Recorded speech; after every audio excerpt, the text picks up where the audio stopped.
온 김에 그냥 이렇게 몇 마디 하라 그러니까 인사 좀 하고 갈게요. 길지도 몰라요. 네. 우리가 사람이라고 이름 붙여지고 살아온 게 라틴어로 호모라고 불린 기전에도 사람들이 있었잖아요. 그 사람들 중에 우리가 다 아는 존재가 피테쿠스라는 존재입니다. 그러니까 오스트랄로피테쿠스. 오스트랄로는 유럽에서 봤을 때 아프리카가 남쪽에 있으니까 남쪽이란 뜻입니다. 오스트랄로는. 피테쿠스는 번역을 하자면 사람도 아닌 것이 사람이 아닌 것도 아닌 것이 라는 표현입니다. 자, 우리가 영장류, 유언인 이렇게 번역을 한자도 하지만 엄밀하게는 사람이라 하기도 어렵고 사람이 아니라 하기도 어렵다. 그래서 피테쿠스를 붙이는데요. 그 피테쿠스, 오스트랄로피테쿠스가 나오고 나서도 계속 발굴을 해보죠. 화석의 더 아래층에서 또 비슷한 존재들이 나와요. 이제 아래쪽이라 그래서 아르디라는 표현을 써요. 아르디가 아래라는 뜻입니다. 그러니까 바닥에서 나온 사람도 아닌 것이 사람이 아닌 것도 아닌 것이 그러니까 아르디피테쿠스라고 부르죠. 근데 아르디피테쿠스는 사실상 피테쿠스라기보다는 원숭이라고 부르기가 어려워갖고 피테쿠스라고 불렀어요. 왜냐하면 발이 이렇게 엄지가 이렇게 앞으로 나와 붙지 않고 우리 손처럼 발이 이랬던 거죠. 그러니까 직립보행이 사실상 쉽지 않은 존재였고 현대인들이 그토록 존중하는 뇌 용량도 표준 인류라고 부르는 존재에게는 3분의 1 용량이 채 안 됐으니까요. 그런데 이 피테쿠스로부터 쭉 내려와서 이게 오스트랄로피테쿠스는 오늘날 우리하고 발이 같습니다. 엄지가 떨어져 있지 않고 이제 우리의 발처럼 엄지가 위에 올라가서 엄지를 힘을 줘서 걷는 그러니까 의무적인 이족 보행을 했죠. 그러니까 그 이전에는 이족 보행해도 우리가 직립이라고 하진 않아요. 펭귄도 직립하죠. 근데 사불약차하면은 도망가서 물로 들어가 버리죠. 원숭이도 직립보행을 하죠. 근데 사불약차하면 나무 위로 올라가 버리죠. 새들도 이족으로 걷죠. 사불약차하면 날아가 버리죠. 그러니까 의무적으로 이족보행이 아니에요. 이들이 의무적인 이족보행이 아니다 보니까 니네들 두 다리만 갖고 뛰어. 새들에게. 타조 말고는 안 잡힐 새가 없어요, 사람에게. 펭귄도 물에만 안 들어가면 사람한테 안 잡힐 펭귄이 없어요. 원숭이도 두 발로만 뛰면 100m 달리기를 하는데 70m를 앞세워주고 달려도 사람이 이겨요. 근데 사람은 사불약차하면 뛰어야지 뭐 나무로 오르거나 물로 들어가거나 날아갈 수가 없죠. 근데 이족보행이 의무적인 거죠. 그걸 이제 우리 이족보행이라고 부르는 거죠. 그렇게 이족보행이 되면서 살았던 오스트랄로피테쿠스가 이제 나중에 구석기를 쓰게 되죠. 소위 말해서 팔레올리틱이라고 해서 구석기인이 나오죠. 근데 구석기, 요즘 그런 것도 있더라고요. 구석기인들처럼 먹으면서 다이어트하기. 제가 그때 그 한마디만 딱 합니다. 그때 구석기인들의 평균 수명이 몇 살이었을까요? 찍어보시면은 9살입니다. 9살이 평균 수명이었습니다. 구석기인들처럼 다이어트해서 9살까지만 살려면 하시라고 좀 농담으로 그래요. 아무튼 이제 그 구석기인들의 평균 수명이 9살이라고 하지만은 영유아 사망이 워낙 많았기 때문에 실질 수명은 10대 후반 정도, 많으면 20대 초반까지 갔던 걸로 이렇게 추론이 되고 있습니다. 그 구석기 이후로 이제 네올리틱, 신석기가 나오죠. 팔레오가 오래됐다는 뜻이니까 구석기라기보다는 고석기라고 봐야 맞는데 어쨌든 번역은 지금 구석기로 돼 있죠. 신석기로 들어오면서 신석기는 두 시기로 나눠져요. 하나는 PPN이라고 불러요. 네올리틱의 끝에 N이고요. PP의 앞에 P는 프레예요. 프레, 있기 전에. 포터리. 도자기가 있기 전에 신석기인이에요. 뒤에는 APN이에요. 애프터 포터리 네올리틱이에요. 근데 이 둘 사이에는 사실상 구석기인 신석기인으로 나눌 수 없는 도자기를 기준으로 나눠야 되는 차이점이 있어요. PPN, 즉 도자기가 없었을 때 신석기인들의 평균 수명이 구석기인들과 차이가 없어요. 근데 도자기가 나타나고 나서 평균 수명이 2배 이상 늘어나요. 그래서 21세 정도로 올라와요. 물론 신석기 중에서도 도자기가 있던 시기에 신석기 중에서도 어느 지역이냐에 따라서 좀 차이는 나는데 평균 20대는 넘어가요. 그럼 실질 수명은 한 30살 봤다는 이야기예요. 우리의 실질 수명은 평균 수명에서 늘 7, 8세가량 더 보는 게 인류의 일반적인 공식이에요. 지금도 우리가 평균 수명이 76세다 그러면 대개 80대 중반까지. 지금 80세다 그러면 80대 후반 내지 90세까지 실질적으로 살잖아요. 왜? 미리 이렇게 일찍 돌아가신 분들이 계시니까. 그분들이 평균적으로 수명을 줄여놓으니까요. 근데 그렇게 하는데 그 구석기인과 도자기가 없을 때 신석기인들은 이빨을 안 갈았어요. 이빨 갈 틈이 없어요. 7살, 8살 때 이빨을 갈아야 되는데 이빨을 갈고 나서는 살 적이 없어요. 이빨을 가는 신체적 변화의 시기에 뭐가 오느냐 그러면 생식이 가능해져요. 그러니까 7, 8세에 아이를 낳을 수 있게 돼요. 근데 도자기가 생기고 나서 그 생활 이후에 리듬이 바뀌어요. 14살에서 16살이 돼야 애가 생겨요. 그 앞에 한 변화의 시기에는 이빨을 갈기 시작해요. 그러니까 엄밀하게 이빨을 인류가 모두 갈기 시작하는 건 도자기를 쓰기 시작한 인류, 신석기인으로부터 비롯돼요. 그럼 그 신석기, 도자기를 쓰는 신석기인으로부터 현대까지 19세기 말까지 인류 수명은 얼마나 증가했을까? 평균 수명이 1900년대 초반 내지 19세기 말에 미국의 평균 수명이 40살이에요. 높지 않았어요. 한국에서도 40 넘으면 옛날 큰어른 행세 했잖아요. 예수님께서 살던 시기에 그 중동의 평균 연령 수명은 31세였어요. 그러니까 골고다에 가셔서 인간의 몸을 놨지만 그렇지 않아도 인간의 몸으로는 평균 수명만큼은 사신 거예요. 오히려 2살 더 사신 거예요. 고타마 시탈타가 활동하던 시기에 인도 그 지역의 평균 수명은 20대 중후반이에요. 근데 고타마 시탈타는 84살 살았어요. 요즘으로 치면 평균 수명이 90인데 270을 산 거죠. 요즘 시기 270살 산 것만으로 그 사람이 개판을 치고 살았던, 엉망으로 살았던, 270살 살았던 그 하나만으로 아마 준성인 대접 받을 거예요. 그죠? 옆에 주변에 여러분 중에 혹시 270살 사는 분이 계시면 한번 생각해 보세요. 그분을 보는 여러분의 눈이 어떨지 짐작이 되죠. 그러니까 그랬던 시기예요. 그만큼 이제 목숨이 하다가 어느 순간부터 목숨이 확 늘어나요. 확 늘어나면서 많이 바뀌어요. 특히 이제 현대 사회에 오면서 바뀌는 게 하나 있어요. 20세기에 들어오면서 7, 8년 단위로 사람이 이렇게 신체 리듬이 바뀔 때 세 번째 리듬에서 일치하던 것이 세 번째 리듬과 네 번째 리듬으로 분리가 되는 것 같아요. 이건 가설이에요.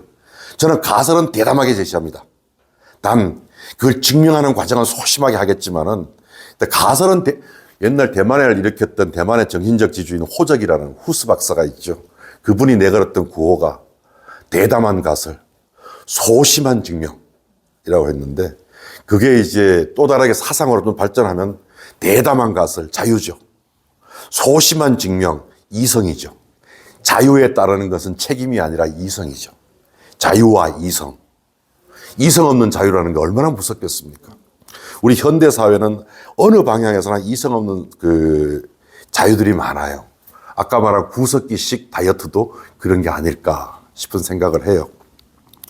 아무튼 이제 바뀌면서 처음에는 뼈가 완성되고 내부의 장기들이 안정화되는 것이 같은 시기였는데 이게 분리가 되는 것 같아요. 그래서 대략 전성기는 현대인들의 전성기는 전근대인들의 전성기는 대략 14세서부터 20대 중반까지였다면 그때부터 노화가 진행됐다면 지금은 한 20대 후반부터 30 초반에서부터 노화가 진행되는 거죠. 근데 그 노화가 진행되는데 그 앞에 수기에서도 사실은 노화가 팍 떨어지면 수명이 짧은 거고 노화가 천천히 떨어지면은 오래 사는 거죠. 근데 그 차이지 전성기로 가는 그 길목은 거의 큰 변화가 없는 것 같아요. 지금도 그 습관이 남아 있어요. 일하다 보면은, 20대 중반에서 30대 초반이 절정기구나 하는 거 다 알아요. 그 이후로 더 젊어지는 사람 못 봤잖아요. 안 늙으려고 애쓰는 것 뿐인데, 속도를 늦추는 거죠, 이 각도를. 근데 그런 식인데, 아무튼 그런 인간의 삶을 만들어 오는데도 저는, 굉장히 중요한 게 도자기란 생각을 해요. 도자기가 없을 때 사람은 무언가 이렇게 바람과 나무가 이렇게 만나잖아요. 그걸 만난다고 생각을 해요. 또 바람이 나무에 살짝 깃든다고 생각을 해요. 우리가 스며든다, 깃든다. 만난다는 뜻이에요. 엄밀하게 보면. 만났는데 어디에서 만나느냐가 나무냐. 나무가 바람에서 만날 수는 없으니까. 그래서 만난다고 생각을 해요. 신과 사람도 만난다고 생각을 해요. 근데 신석기가 되고 오래 사는 이유가 그릇이 생겼잖아요. 그릇이 생기니까 일단 담아놓고 먹을 수가 있어요. 안정적으로 먹을 수가 있죠. 더 중요한 거. 물을 손으로 퍼먹거나 나뭇잎으로 퍼먹거나 흐르는 물에 입을 담그고 먹거나 고인 물에 입을 담그고 먹을 때의 안정성보다는 담아놓고 가라앉혀서 먹는 것이 엄청난 정수기 역할을, 원시적인 정수기 역할을 해준 거죠. 물 받아놓으면 물에 있는 인간이 먹기 힘든 입자들은 아무리 길어도 1분이면 가라앉거든요. 여러분들 차 우려가지고 오면 1분 내에 차 찌끄러기를 가라앉잖아요. 대개 그 정도면 가라앉거든요. 그래서 물에 받아가지고 조금만 뒀다가 마시면 물이 깨끗해지고, 그런 말미암아서 어떤 감염의 요소도 줄어들고 이러면서 수명이 늘어나고 생활도 바뀐 것 같아요. 근데 생각도 바뀌는 거예요. 생각이 담는다는 개념이 일반화되기 시작하고 지금도 그 개념이 그냥 있는 거죠. 심지어 사람 몸도 그릇으로 이해해요. 영혼을 담는다 그래요. 사람의 몸에 영혼이 담겼다고. 그릇으로 이해되는 거예요. 그러니까 뭐가 어디에 담겼다 이런 표현들이 많이 나와요. 그러니까 어떤 만남도 다 동등한 1대1의 만남이다가 우리가 그릇을 만들고 나서 그릇을 우리가 소유하게 되면서 담는다는 개념. 즉, 하나는 대상체고 하나는 주체가 돼가지고 만난다의 개념이 아니라 주체가 대상체를 담아낸다가 되는 거죠. 그러니까 우리 몸도 보면 우리 영혼이 담긴 도구예요. 뭐 이런다는 거예요. 어떻게 그렇게 될 수가 없죠. 우리 몸이 흙으로 돼 있다면 흙과 영혼이 있다면 흙과 영혼이 만난 거지. 근데 담겼다고 표현을 하는 거죠. 심지어 이제 그 과거에 스톤헨지를 저는 역사학을 전공하다 스톤헨지를 처음 봤을 때 속으로 갸우뚱했었어요. 저는 이렇게 배웠거든요. 인류는 사회가 발전하고 커지다 보니까 그 사회 통합의 과정 속에서 자연스럽게 종교가 나왔다. 그리고 그 종교가 나온 사회 조직 속에서 나중에 문화가 나오고 사상이 나오고 과학이 나왔다. 이렇게 배웠단 말이죠. 근데 스톤헨지를 보면서 반대 생각을 살짝 했었어요. 그리고 홍산 문화, 그다음에 그 터키의 테페 유적 이런 걸 보면서 반대로 생각을 하게 됐어요. 종교적인 만남이 사회를 만들었을 수 있겠다. 가족 단위 또는 대가족, 중가족 단위에서 그냥 야생에서 살던 사람들이 하나의 종교적인 그 기대를 갖고 뭔가를 중심으로 사회가 형성됐겠다. 사회가 먼저가 아니라 종교가 먼저였을 가능성이 크다. 그렇게 보니까 스톤헨지가 이해가 되는 거예요. 스톤헨지는 바람과 햇살과 돌이 만나는 것이지 거기에 뭘 담진 않아요. 근데 신도 거기에 와서 만나는 깃들면 있을 수 있어도 담기진 않아요. 그런 개념으로 바라보면 거기도 신전이에요. 그러니까 스톤헨지 근처에 작은 마을은 있어도 큰 마을이 안 보인다. 그래서 인간이 거기를 중심으로 거대한 종교 공동체를 형성한 건 아닌 것 같다. 그래서 이상하다 이래야 되는데 저는 이상하지 않게 보였어요. 아무튼 이제 그렇게 하다가 나중에 오니까 바뀌어요. 그리스에 와도 바뀌어요. 신전을 짓는데 신전이 신석기 이후, 도자기를 쓰는 신석기 이후에 지은 신전은 신전도 그릇인 거예요. 신이 거기와 담긴다는 거예요. 우리가 신전을 지은데 그 안에 와서 신이 담겨 모셔진다는 거예요. 근데 우리는 지금도 그런 개념을 갖고 있는데, 우리가 자살화 같은 거나 도자기로 차를 우려보면은 좀 달라요. 차가 담기는 게 아니라 차가 깃들었다가 지나가 만나고 헤어지는 거예요. 차와 물과 차오가 또는 물 속에는 불이 만났다가 그냥 헤어지는 그 장소지 이게 그릇이라는 생각을 저는 안 하게 돼요. 그래서 그렇게 생각하고 보니까 자사오가 저한테는 많이 다르게 다가왔어요. 그러니까 이쁜 것이 좋은 자사고 소위 동일한 조건 하에서 차맛을 잘 내는 자사가 좋은 자사고 또 뭐가 뒤처리나 이런 것이 깨끗하고 실용성이 뛰어난 게 좋은 차오라고 생각했었어요. 물론 그 생각이 완전히 변했다는 뜻은 아닙니다. 근데 조금 바뀐 게 뭐냐 그러면은 이것은 담아놓는 그릇이 아니라 만남의 광장이라는 생각을 하게 되니까 바뀌는 거예요. 무엇과 만나야 이 자리는 아름다운 광장이 될까? 좋은 광장이 될까? 그렇게 하다 보니까 차오가 다시 보이는 거예요.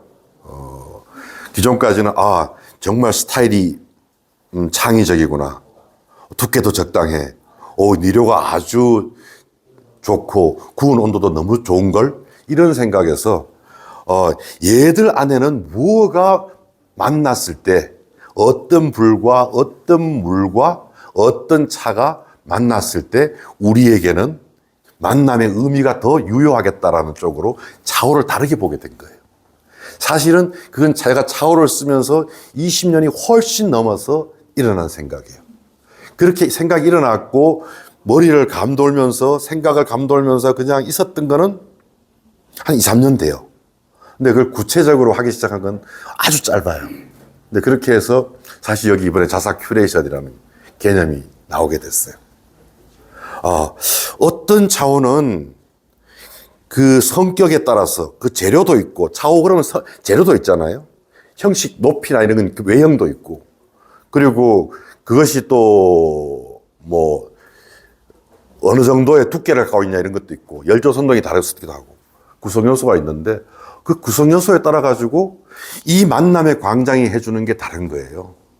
그러니까 우리가 집으로 친다면은 어부의 집이 달라야 되고 농부의 집이 달라야 되고 그리고 그 또 다른 어떤 그 나무꾼의 집이 달라야 되겠죠. 나무꾼의 집에는 나무를 쌓아 놓은 데가 필요하고 농부의 집에는 곡식을 말리는 데 펼쳐 놓은 데가 필요하고 어부의 집에는 생선을 걸어서 말리거나 한 데가 필요하겠죠. 그래서 마찬가지로 어떤 대상이 여기 들어갔을 때 만났을 때 조금 더 자기다운 광장이 되겠다. 그래서 이렇게 6개를 한번 나눠봤었어요. 그래서 어떤 거는 보니까 자사가 통기성이 기본적으로 있는 재료잖아요. 근데 이 통기성의 차이가 엄청 심하더라고요. 그러니까 통기성이 좋고라는 말로 커버가 안 되는 거예요. 어떤 것은 거의 자기에 가깝게 통기성이 없어요. 어떤 건 통기성이 우리 온기만큼 좋아요. 그랬을 때 이제 생각을 해본 겁니다. 통기성에 따라 다르겠다. 그러니까 통기성은 니료가 결정하니까. 니료에 따라 다르겠다. 그래서 통기성이 좋으면은, 맛이 순해지네? 잔맛이 좀 이렇게 사라지네? 맛이 순하고 부드럽게 되네? 뭐 이런 것을 느꼈고요. 그 다음 반대로 이제 차오 안에는 물이 들어가는데 뜨거운 물이 들어갑니다. 거의 100도에 가까운 뜨거운 물이 들어가면은 열을 가진 물은 우리 상온은 30도 정도잖아요. 20도에 30도니까 그 이하에서는 응고하죠. 그 이상에서는 움직이죠, 활발하게. 그러니까 활발하게 움직이죠. 어디론가 열을 가지고 있는 90도 이상의 열을 갖고 있는 물이 움직이는데 움직이는 건 모양을 보고 모양에 따라 움직이더라는 거죠. 바람이 뜨거운 바람이 차가운 바람이 불 때 계곡이냐 들판이냐에 따라서 다르게 불듯이. 그래서 움직이는데 어떤 거는 키가 너무 낮으니까 옆으로 움직이더라는 거예요, 주로. 대류가. 물론 약간의 오르내림이 있지만 옆으로 주로 움직이더라는 거예요. 근데 위로 공간이 1대1 이상으로 높으니까 위로 움직이더라는 거예요. 위로 움직이니까 상대적으로 마치 와인을 마실 때 산화 과정을 거쳐줘야만 맛이 부드럽게 깨어나듯이 우리가 디캔팅 한다고 하듯이 차도 위로 이렇게 대류가 되니까 깨어나는 거예요. 깨어나면서 뭐가 깨어나느냐? 맛은 그대로인데 향이 깨어나는 거예요. 높이가 있으면서 위에 공기가 있어서 접촉할 수 있는 부분이 있으니까 이 뚜껑이 예를 들어서 이렇게 있으면 물은 여기까지 차잖아요. 그럼 여기는 공기가 있잖아요. 이건 1대1밖에 안 되지만 이렇게 돌면서 공기랑 계속 만나며 돌더라는 거예요. 그러니까 이 공기에 만나면서 향이 디캔팅 되더라는 거예요. 그래서 높이가 좀 있으면서 공기 공간이 보존되면은 향이 부드럽게 나오는구나. 이런 류의 가지고 차를 우리게 되면은 술도 잘 쉬고 그러면 1번이 나오는 거예요. 차의 향은 맑아지는 거죠. 차의 맛은 부드러워지는 거죠. 내가 어떤 차가 있는데 이 차의 성격상 향을 좀 더 살리고 싶고 맛은 조금 아직은 탁해서 조금 더 부드럽게 하고 싶어요. 그러면 그런 차호를 쓰면 되는 거죠. 근데 그런 용도의 차호가 있겠더라 하는 거고요. 그다음 또 하나는 향이 너무 잡다 해가지고 빼버리고 싶어요. 향은 좀 확 날려버리고 싶은 거예요. 근데 맛은 그냥 이렇게 좀 더 달콤하게 해서 달콤한 맛의 매력을 두고 마시고 싶은 거예요. 아마 굳이 딱 적용시키기는 싫지만 적용을 시킨다면은 우리 숙차 중에 가끔 그런 거 있어요. 향은 마음에 안 들어요. 왜? 숙미가 덜 빠져갖고. 향은 날려버리고 싶어요. 맛은 더 달콤하게 하고 싶어요. 그런 역할도 할 수 있겠더라. 그럼 향이 디캔팅 돼서 계속 대려 향이 깨어나게 하면 잔맛이 더 강화되겠죠. 그래서 향은 싹 날려버리고, 뚜껑도 예를 들어서, 뚜껑이 이게 위에 공기가 머무를 공간이 물 위에 거의 없습니다. 물론 응용하면 물을 덜 채우면 되긴 하죠. 키도 낮아요. 그러니까 대류가 이렇게 되면서 상대적으로 향은 나선형으로 날아가 버려요. 요 구멍으로. 또는 요 공기구멍으로. 또는 드는 순간에 굉장히 빠르게 날아가 버려요. 사실은 그래서 저는 집에서 개인적으로 숙차 같은 거 우릴 때는 요런 차후에 우리다가 마지막에 이제 다 우려졌다 싶으면 바로 안 따라요. 저는 개인적으로. 살짝 들었다가 다시 넣고 따라요. 살짝 넣는 순간에 엄청난 잡향이 날아가 버려요. 그 1, 2초 사이. 2, 3초인지도 모르겠습니다만. 아무튼 그렇게 하면서 또 맛은 이렇게 적당한 두께를 가지고, 이건 좀 많이 두껍습니다만, 그렇게 보통 두께의 보통 숨쉬기를 선택하니까 이렇게 향은 깔끔하고 맛은 달게 나와요. 그래서 이런 형을 이제 두 번째. 정이라고 깨끗할 정자라 맑을 정이라는 것은 잡다한 것을 맑게 해주는 거니까, 정리해 주는 거니까 잡향을 빼는 거죠. 단맛을 만드는 차호. 그렇게 한번 뽑아봤어요. 그 다음에 세 번째로 어떤 차는 향도 이뻐요. 향도 즐기고 싶어요. 맛도 좋은데 맛은 더 풍성하게 이렇게 즐기고 싶어요. 맛이 너무 흩어지지 않게 막 들고 오시고 그러십니까? 그래서 향은 농농하게 너무 담백하지 않게, 맛은 이제 복잡하게 이맛저맛 다 돌아 나오게, 복잡하게 돌아 나오는 맛을 우리 회미라고 보통 표현을 많이 합니다. 그래서 요렇게 너무 지나치게 정상적으로 그냥 나선형으로 이리저리 막 대류가 될 수 있는 1대1 크기 정도를 좌우로 크게 높지 않고 크게 낮지 않는 차호에 공기 공간이 조금 있으면은 요거는 향도 디캔팅이 돼가지고 어느 정도 디캔팅이 돼가 살아나고 맛도 그대로 유지가 되는, 풍성하게 다 깨어나는. 왜냐하면 1대1 구조에서는 이 대류가 1대1이 물의 대류가 어느 방향으로 움직일지 불특정해요. 위로 움직이기도 하고 옆으로 움직이기도 하고 대각선으로 움직이기도 해요. 그렇게 하면서 향은 조금씩 계속 유지하고 있죠. 공간이 있어서. 근데 맛은 더 풍성해지는 거예요. 그래서 농농하게 향은, 그리고 맛은 풍성하게, 요 3번 차호 한번 잡아봤습니다. 근데 지금 이렇게 뽑아보니까 기존에 나왔던 차호가 딱 떨어지는 게 없는 거예요. 이런 차호가 전형적으로 이렇게 했구나는 티피컬한 아주 스타일이 잘 안 찾아져요. 그래서 이제 티피컬한 형식으로 앞으로 개발을 해야겠구나. 그래서 멀지 않아서 제가 한 30개 스타일로 6개 스타일인데요. 각각 5개씩 설계를 해서 한 30개 정도로 해서 중형, 소형, 그리고 재료를 한 2-3가지로 하면은 거의 200가지 정도의 신스타일이 나올 것 같아요. 그 다음에 어떤 경우는 향은 살려야겠는데 상대적으로 맛이 흩어지면 안 되는 게 있는 거예요.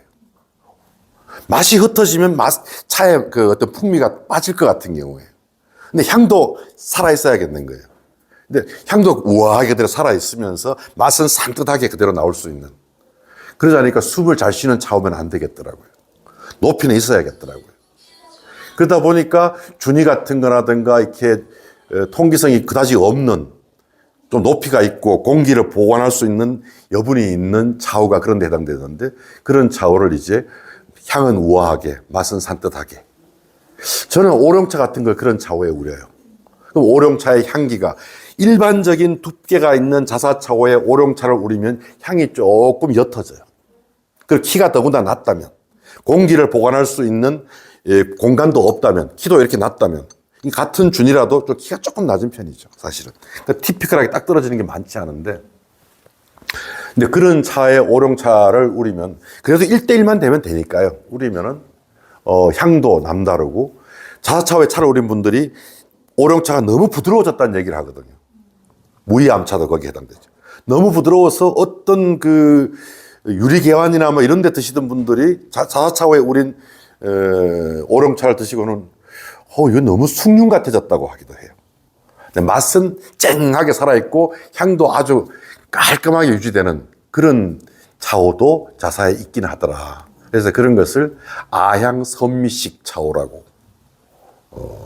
역시 선미란 이런 가진 분 안 계시죠? 그 다음에 이제 하나는 어떤 것은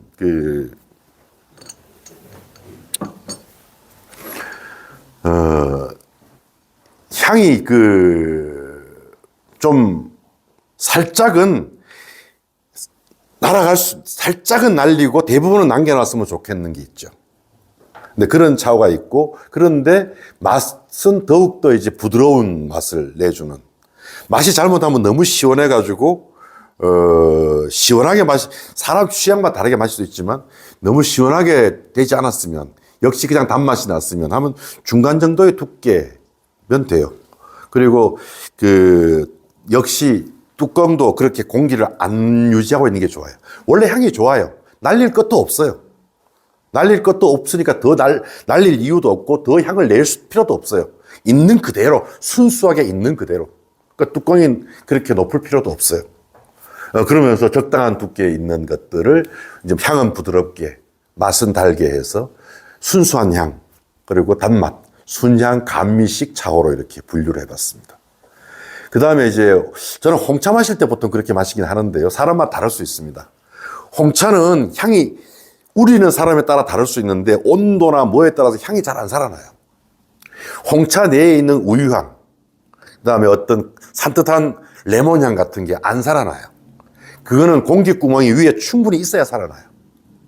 근데 홍차는 맛도 상큼해야 돼요.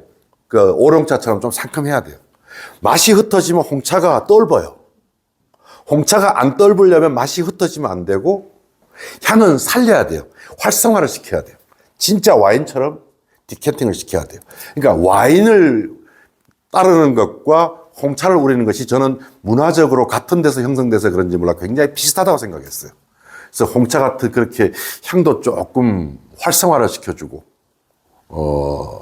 다른 차는 있는 그대로만 내는 게 최선이거나 아니면 제거해주거나 보존해주거나 이런 정도인데 어떤 차는 활성화시켜줄.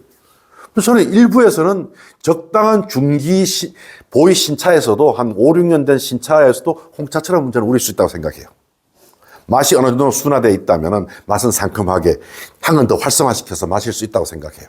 나 홍차처럼 그렇게 할 수 있다고 생각하는데, 아무튼 그런 차는 이렇게 향을 활성화시킨다는 의미, 활향, 선미, 형차오, 6개 차오로, 자사차오로 한번 대분해 봤어요. 이렇게 대분해 보고 나서 실험을 좀 해봤죠. 우려봤죠. 우려봤더니, 경험해 왔고, 그러니까 특별한 관념 없이 과거의 그 구분에 의해서 달랐던 것을 뚜렷이 왜 달랐는지를 소심한 실험이 쌓여서 입증이 되어 왔고, 그리고 너무 응용하고 소개할 만한 느낌이었어요. 그래서 앞으로 자사는 이쁘기도 해야 되지만 이러한 것을 고려해서 어떤 형태에서는 어떤 공간이 있어야 되고 없어로 설계를 하고, 그렇게 설계했다면 어떤 니로를 쓰는 것이 좋겠고, 이런 식으로 설계를 하면은 새로운 스타일의 자사호가 나올 수 있겠다. 그래서 앞으로 그런 자사호가 많이 나타날 수 있도록 설계하고, 요즘 또 그런 것도 있더라고요. 지유명차에서 차오를 많이들 이렇게 하니까 지유명차에서 열심히 광고해 놓으면 딴 데서 갖다 파는 분도 계신다고. 뭐 어쩔 수 없는 일이죠, 세상 그러니까. 근데 또 그분들도 또 뭐 얹혀서 숟가락 얹어서라도 살아야 되니까 같이 그렇게 가는 거죠. 근데 이런 것은 그렇게 할 수도 없어요. 새로운 스타일로 이제 나올 테니까. 그렇게 됐고요. 그렇게 하면서 제대로 된 차를 맛보잖아요. 그러면서 차오를 정리하고 나니까 이 생각도 드는 거예요. 사실 이 지구상에 차라는 것도 참 많고 수많은 대용차가 있는데 이거 홍차용이라고 아까 갖다 놓으신 숨도 잘 못 쉬고 높이가 공기구멍이 많아서 활성화가 이 공기구멍이 충분히 높은 게 좋죠. 여러분들이 서양에서 나온 홍차 차오를 보면 다 이렇게 돼 있거나 좀 생각 없이 만든 건 뚜껑이 밋밋한 것도 있는데 되게 높아요.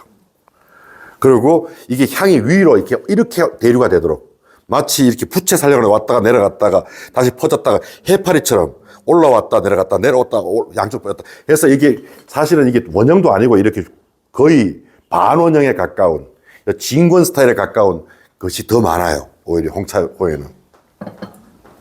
그렇죠. 요런 스타일이 오히려 홍차호에는 서양 차호에도 보면 더 많아. 영국 거에나 보면요. 물론 두껍죠. 왜냐하면은 숨 못 쉬게 해야 되니까. 이거는 이제 준이어서 사실상 독이지만 자기와 거의 비슷하죠. 이렇게 하다 보니까 이제 차도 생각이 나는 거예요. 세상에 수많은 차들이 있는데 이 차나무 잎으로만 만드는 걸 차라고 부르고 나머지를 대용차라 부르는데 그러고 나니까 그 대용차가 아닌 찻잎으로 만든 차 안에도 너무 다양한 차가 있는 거예요. 매운 음식 먹는 데 있는 사람들이 만든 차, 그 다음에 덜 매운 거 먹는, 단 거 먹는 지역의 사람들이 먹는 차들이 다 다른 거예요. 그러다 보니까 그 지역에 주로 살아남는 차나무의 품종도 다른 거예요. 그러다 보니까 어느 순간 우리 녹차라 그랬는데 녹차 안에 이름이 많죠. 중국에 가면 병라춘도 있고 용령도 있고 뭐 태평후계도 있고 많죠. 자순차도 있고 많죠. 근데 한국도 한국 녹차도 있지만 한국 녹차도 다 우리 그 보성차 다르고 또 하동 쌍계차 다르고 다 조금씩 달라서 이름을 사실은 다르게 불러야 될 정도로 지금 다르죠. 대만차도 다르고. 근데 달라요. 근데 엄청나게 넓은 지역에서 차들이 재배되다 보니까 그런 건데 좁게 분류해 놓은 몇 대 차, 뭐 5대 차, 6대 차 다 좋아요. 근데 그 안에도 너무 다양한 사람들이 있다는 거예요. 다양한 차들이 있다는 거예요. 우리를 팔도로 나가 경상도, 전라도, 충청도, 강원도, 경기도, 뭐 황해도, 평안도, 함경도 해봐야 그 안에 있는 다양한 사람들은 또 다르거든요. 너무너무 다르거든요. 근데 그 중에서도 적어도 군 단위로는 또 달라요. 제가 경상북도의 북쪽 사람인데, 봉화영양 사투리 다르고 울진영덕 사투리 달라요. 먹는 것도 달라요. 근데 그렇게 뚜렷한지 안 한지 몰라도, 분류가 더 세 분류가 필요하겠다. 특히 보이차에 대해서 그런 고민을 오래 했었어요.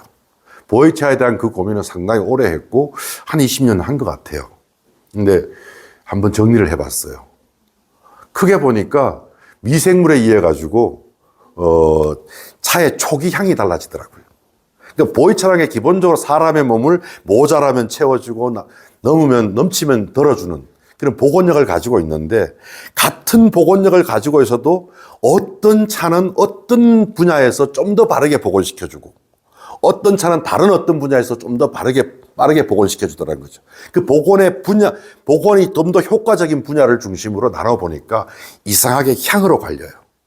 차를 그냥 향으로 가르기 시작해서 효과를 나눈 게 아니라 차의 효과를 이렇게 살펴보다가 그 특징을 향으로 나누게 된 거예요. 향으로 먼저 갔더라면 이렇게 되죠. 꽃향, 무슨 향, 제비꽃향, 페랭이 꽃향, 무슨 가죽향, 별의별 향이 다 나오고요. 요즘 실제로 대륙에서는요, 반장향, 그 다음에 어디 빙도향, 영무향 이런데요. 그러니까 향으로만 가면은 한없이 나눠질 수 있죠. 문학적일 수 있고, 과감하게 할 수 있고, 세심한 증명이 필요 없는 분야니까요. 근데 향으로 먼저 접근하지 않고 어떤 방향에서 어떤 분야에서 얼마만큼 더 복원력을 잘 보여주느냐를 가지고 나누다 보니까 이걸 어떻게 특징 잡을 것이냐는 면에서 향을 포착한 거지 향에 먼저 포인트를 둔 건 아니라는 거예요. 그래서 보니까 결과적으로는 희한하게 향으로 나눠져요. 근데 그 향을 중심으로 향을 다룬 것이지 어떤 차에는 그 향, 특징으로 다른 향 이외에 다양한 향이 함께 공존하고 있어요.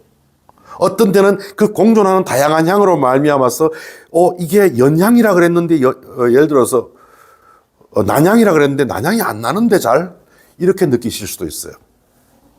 그러나 그 난향 외에 다른 더불어 있는 것들이 있어서 그래요. 그래서 난향계가 있었어요. 난향계의 특징은 보니까 난향을 만드는 미생물 따로 중심 미생물이 있더라고요. 근데 그 미생물 이름을 붙이면 어려워지잖아요. 우리가 김치를 할 때 뭐 종갓집 김치, 어디집 김치 하지 그 A 유상균형 김치, B 유상균형 김치 그러면 누가 그거 힘들어서 골라 사 먹겠어요. 그래서 그런 식으로는 안 나누고 그래 균으로 하면 또 안 통하는 데가 몇 군데가 나와요. 그래서 어떤 건 보니까 크게 공통적으로 난향을 갖고 있는데 저는 그런 차에 오래 묵은 차도 먹어봤잖아요. 처음에 난향이 나다가 조금 가니까 난향이 또 다른 화학 변화, 즉 그 산화 발효죠. 산화 발효와 또 다른 후기 미생물 발효에 의해 가지고 그 향이 바뀌어요. 어떤 건 난향이었다가 나중에 가면서 살짝 대추향을 가져요. 나중에 난향이 사라지고 대추향만 남더라고요. 사람은 조향이다 그러는데 난향에서 왔던 거죠. 모든 조향인 차는 난향을 거쳤던 거죠. 모든 중년의 남자는 소년 시절을 거쳤던 거죠. 소년일 때 난향이었던 거죠. 근데 또 어떤 중년이 되니까 달라졌어요. 난향이 아니라 연향이 나요. 우리 연꽃, 연잎, 연꽃 향이 나요. 근데 적어도 연꽃 향이 나거나 그 대추향이 날 때는 뚜렷해요. 왜냐하면 충분히 익어서 주향이 그게 됐기 때문에. 그런데 난향 단계에서도 오래 마신 경험으로 하나하나 이렇게 세부 검토를 해보니까 이 친구는 앞으로 조향이 되겠구나. 이 친구는 앞으로 연향이 되겠구나가 너무 뚜렷한 규칙이 있더라고요. 그래서 그렇게 해서 난향을 두 개로 나누고 또 하나의 난향은 안에서 살짝 그 돌이끼 향이 나요. 이끼 돌에 돌 부딪히는 그런데 거기 약간 습기가 있는 그러니까 쑥을 갖다 놓고 부싯돌을 때린 느낌의 향, 약간 돌리기 향, 나쁘게 표현하면 살짝 먼지 같은 향, 싫지 않은 먼지 향 이런 게 나더라고요. 그것도 난향에서 가더라고요. 근데 그걸 세 번째로 제가 정리를 했어요. 그렇게 해보니까 각각이 복원해주는 분야가 다른 것의 특징이 되더라고요. 그래서 어떤 특징을 가진다는 제가 정리해 놓은 게 좀 있습니다. 짧게만 했죠. 뭐 크게 길게 대담한 가설이니만큼 쫌쫌하고 소심한 증명이 좀 더 따라야 되지만 일단은 가설로 하고 틀린 데가 있으면은 크게 범위에서는 안 틀릴 거라고 생각하는 20년 정도의 경험이 있으니까 했지만 그래도 조금씩 틀리는 게 있다면 또 조정해 나갈 텐데 그 조정으로 말미암아서 초기 오류가 심각한 문제를 일으키지는 않을 거라는 확신이 든 정도니까 지금 한 겁니다.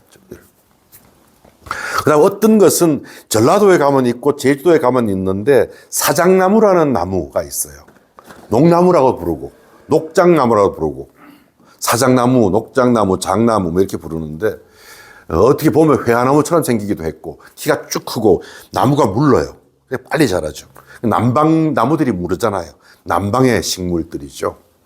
근데 나무 사장나무들은 잎이 사철씩 나무인데 잎이 다 떨어질 정도의 온도가 되는 지역 이북을 한계선으로 삼아서 안 올라가요. 한국은 전라남도가 한계선 같대요. 전라북도에서는 제가 사장나무를 못 본 것 같아요. 그러니까 전라북도에 사장나무 가면 잎이 다 떨어지는 상황이 온다는 얘기죠. 사장나무는 겨울이 돼도 다 떨어지진 않아요. 잎이 떨어지긴 떨어지는데. 그래서 회화나무하고 또 달라요.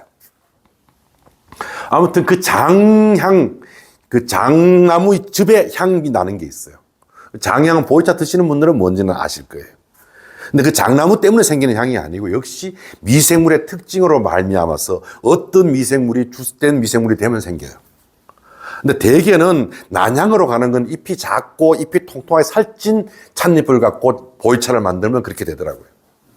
근데 특이하게는 미생물의 작용이 특이해가지고 요상하게 바뀌는 경우도 아주 예외적으로 있긴 한데 대개는 잎이 상급엽 이하에서 작고 통통하게 살이 찐 753이 계통 내지 그 정도 되는 찻잎에서는 초기에 다 난향이 나요. 근데 4급엽 또는 5급엽 이상에서는 대개 장향이 나요. 근데 그 장향 나는 것들의 특징은 이제 저기 해놨습니다. 나눠보니까 장향이었다가 어느 날 슬그머니 삼향이 되는 게 있어요. 삼향이 되기 전까지 장향일 때는 다양한 열매의 향이라든가 뭐 신선한 그 과일의 향이라 이렇게 나기도 해요.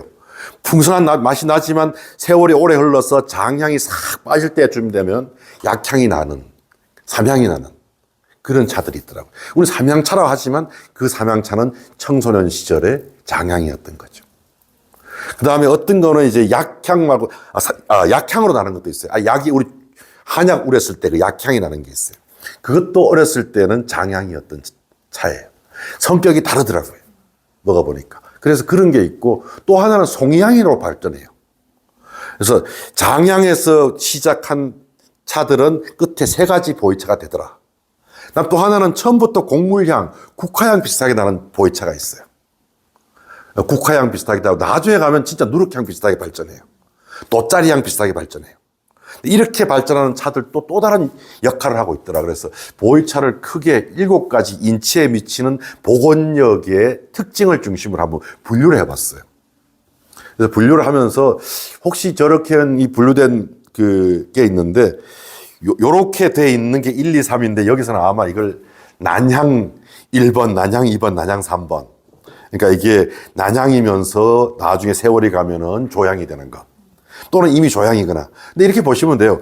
1번 있네? 그럼 난향 조향계일 텐데, 뭐라고 이렇게 설명이 돼 있는데, 값이 싸네? 그러면 난향이 주로 납니다. 청소년이기 때문에 그렇습니다. 1번인데 비싸네? 그러면 이거는 아마 난향은 거의 나지 않고 조향이 날 가능성이 많습니다.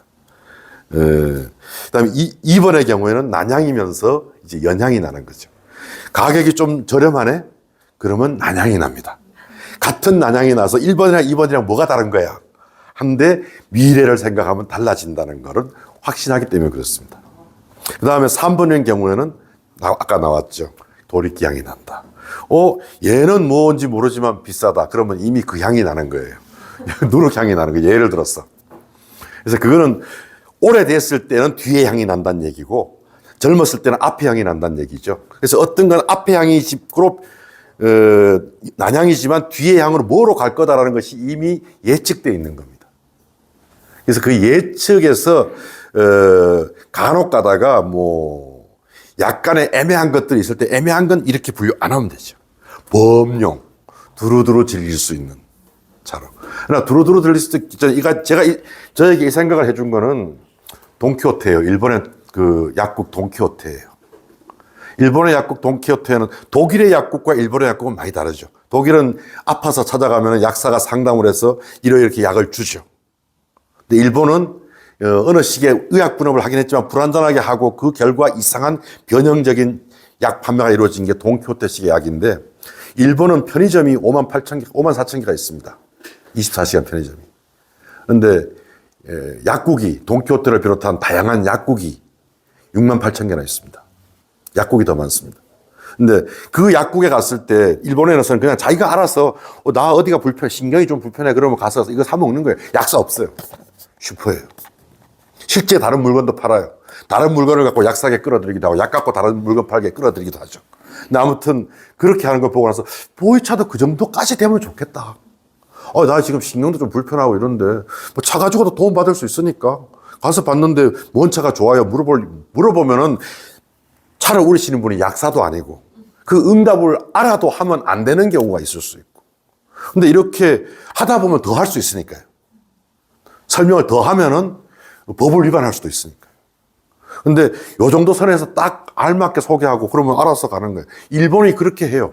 그러다 보니까 아직도 규심이 팔리고, 아직도 용각산이 팔리고, 뭐 이러는 거예요. 용각산 부작용이 없으니까 약국에 그렇게 놓는 거죠. 그러니까 일본은 그냥 소비자가 골라 먹을 수 있으면서 부작용이 없는 약을 개발하는 쪽으로 많이 간 거예요. 근데 차가 그런 물건이란 거예요. 그러니까 차도 일단 이런 식으로 구분을 해서 가면은 앞으로는 조금 더 차를 우리가 어떤 분은 상대적으로 뭐 이렇게 소화도 잘 안 되고 이러는데 보니까 신경 그 안정에 해당 역할을 더 많이 해주는 차를 먹었어요. 물론 안정과 다른 것도 복원시켜 주겠지만은 그러나 딱 통하는 게 딱 좋죠. 그래서 그런 식으로 분류를 한번 해봤는데요. 이번에 전시를 한다 그러길래 그냥 이렇게 생각들을 좀, 제 생각들의 일단을 좀 빌려드린 게 아니고 드렸습니다. 이제 제 게 아닙니다. 그래서 앞으로 그런 식으로 더 발전 개발해 나가면은 차들도 각각 음음표, 그 에디슨의 퀘스천 마크가 달린 정체 모르는 화학 물병에서 답이 쓰인 물병으로 바뀌어가지 않을까 그런 기대를 가지고 있습니다. 앞으로 좀 더 갈 거고요. 거기에 따라서 어울리는 다른 것들도 아마 많이 이렇게 개발되지 않을까 싶어요. 차원은 새로 설계가 될 거고 저런 그래서 이름들도 보니까 이번에 전시하시는 분들이 눈 모아서 잘 지으셨더라고요. 차 친구들. 근데 총이 7개니까 원 카인드, 그러니까 퍼스트 카인드 40 프렌즈. 이건 5네요. 이런 식으로 잘 지으셨더라고요. 그래서 그 7개도 현재는 7개가 다 하나씩밖에 없죠. 2개씩인가요? 하나씩, 한 종씩인가요? 앞으로 여러 종류가 되겠죠. 그러니까 원에도 이제 보면은 뭐 5가지, 6가지가 있을 수 있겠죠. 그러면 거기에 이제 그 연도라든가 향이라든가 이런 게 추가되겠죠. 그럼 추가되거나 하면은 더 이제 더 다양하게 이건 1번인데 좀 노차도 있고 1번인데 중년차도 있고 1번인데 신차도 있고 이럴 수 있겠죠. 그래서 1번인데 상대적으로 숙차도 있을 수 있고 이렇게 갈 수 있으니까 앞으로 좀 더 많이 개발해 갈 분야가 있지 않을까 싶습니다. 그러면은 예를 들어 차관에 차 오르시는 분들이 뒤에 차 쫙 전시해 놓을 필요 없죠.